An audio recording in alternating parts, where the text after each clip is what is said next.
จะมาตะบานใดมาเตลดมไซ อุดมชัยป้าอยู่กลางภูพุ่นน่ะแมนไม่เบียโอ้โห ไม่เบียอยู่ มาเฮ็ดเวียกอยู่พี่อันนี้แม่เสื้อสิรุดให้นี่ฮะเอาอีหลีเจ้าอยากได้เท่าใดเบิ่งเอาตัวใด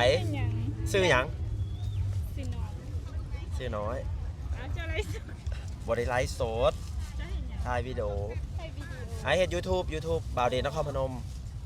เชิญคนมาเที่ยวเมืองลาวแน่คนไทยน่ะมาลินอยู่ประเทศเฮาดิ เนาะมาหาคอย มาหาเจ้าดิเนาะมาหาน้องน้อยนี่มีเฟซบ่มี